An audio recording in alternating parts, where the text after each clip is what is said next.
If you ever come to Sweden, besides visiting Stockholm, I encourage you to go further north and discover the rest of the country. For instance, now I am in Ytterturingen. It's more or less in the middle of Sweden, geographically speaking.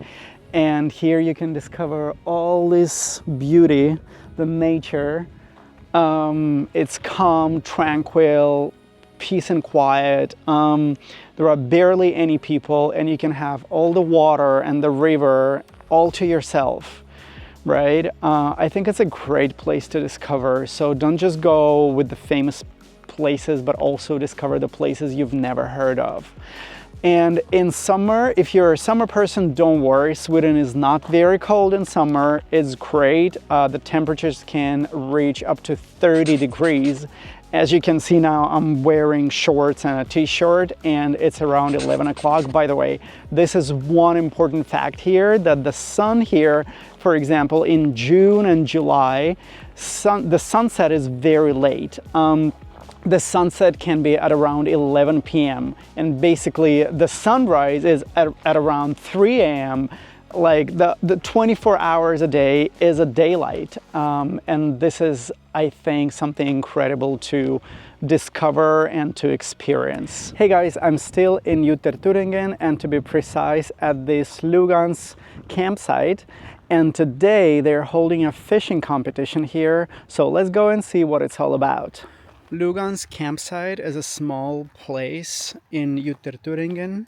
It's a nature reserve, and people usually come here and park their mobile homes or their car and rent their spot for a certain period of time, whatever the time they need to stay here for.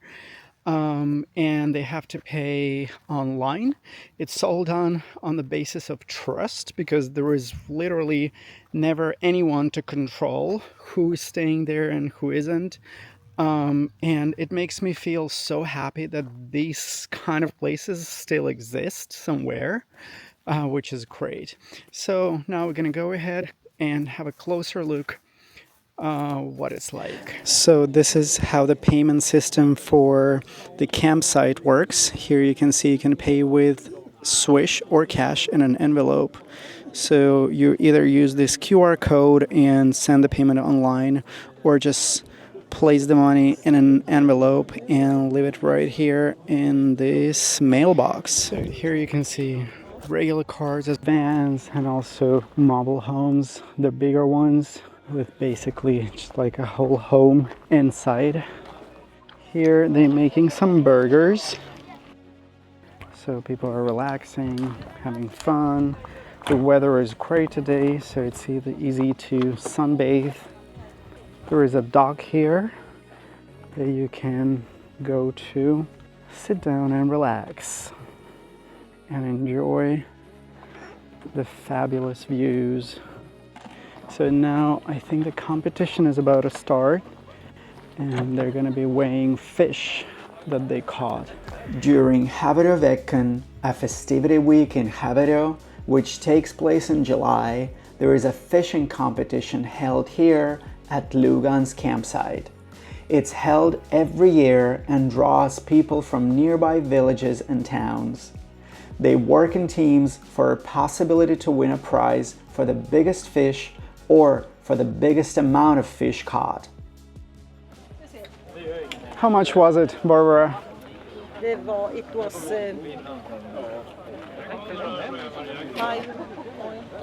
5 kilos? 5.6 kilos?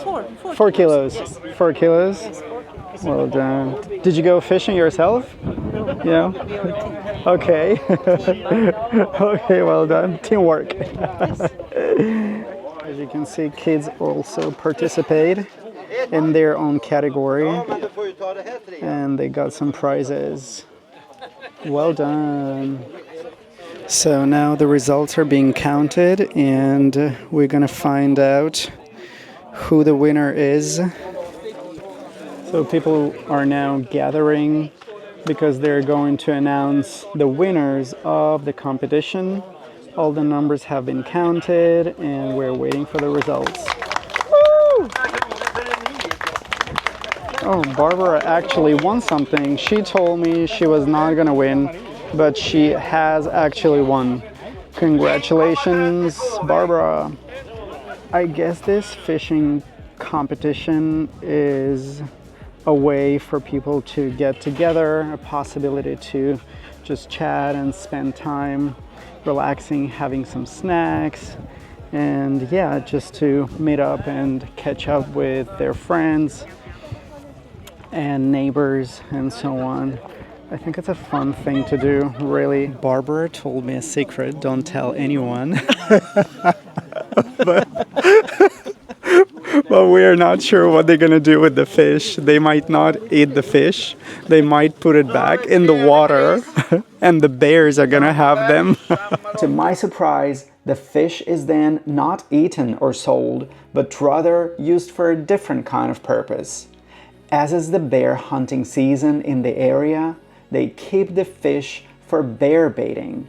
But as a silly tourist, I was allowed to take some fish home for a yummy lunch.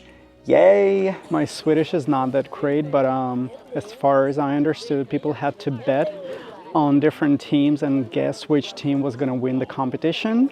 And now they got their prizes and the competition is over, but people still have time to take a seat and have their snacks and food and share their moments with friends and neighbors. But it's over for us and we're going to move to the next place.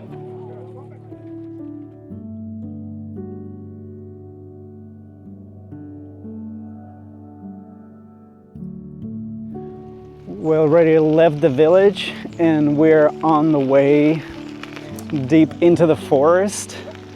I'm riding my bike and we're gonna go berry picking. So apparently there are lots of blueberries growing around here. And so yeah, let's see if we're lucky and we're gonna have a yummy treat tonight. Might even make some ice cream and then have our ice cream with blueberries. No GMOs, everything's super healthy, natural, no supermarket shit. I think the way to the place we're going to is around 7 kilometers. 7 kilometers deep into the forest. And I hope I can manage the bike ride because I don't usually bike. So let's see how it goes. But we're already far from this civilization, from the nearest village.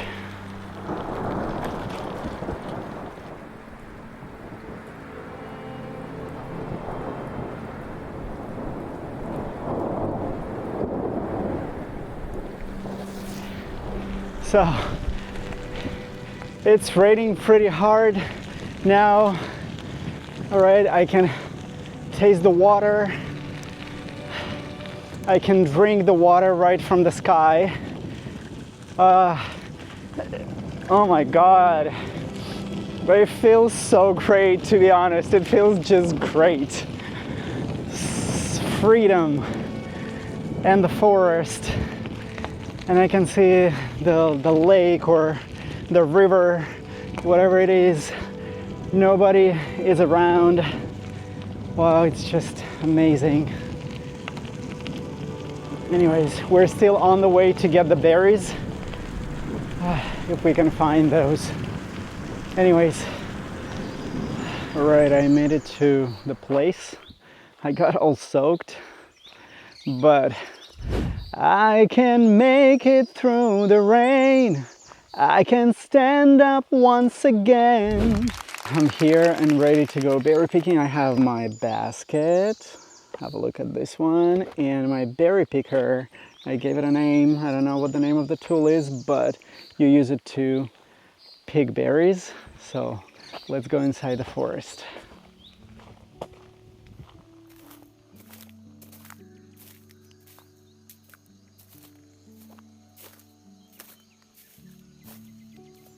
Wow, look at that. There are quite a lot here. And just one movement, and I got like half of them. Wow.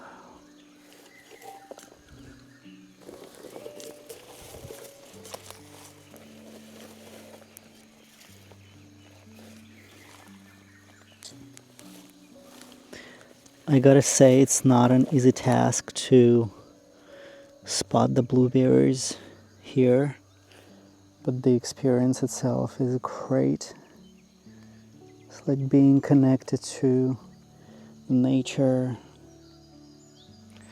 All right, we're done picking berries. We managed to collect this much. These blueberries look absolutely amazing, and we're ready to go back and try them. If you're ever traveling around these places here, that's one of the activities that you definitely have to try, but make sure you wear enough clothes to protect yourself from all the insects.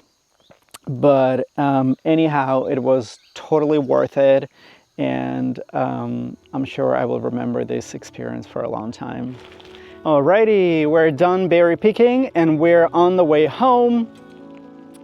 It's sunny again, the rain stopped, so it's great weather, and we're excited to try our blueberries, our real blueberries from the forest, picked with our own hands. All right, anyways, let's see how they taste at home. It's been great exploring Ytterturingen with you, but it's time for me to move on and go on my next adventure. I hope you liked the video and will consider coming to the north of Sweden and see it with your own eyes. If you watched this video till the very end, I assume you enjoyed it, so please give it a like and subscribe. It doesn't cost anything to you, but will help me reach more people on YouTube and share these unique places with them. Thanks and be well.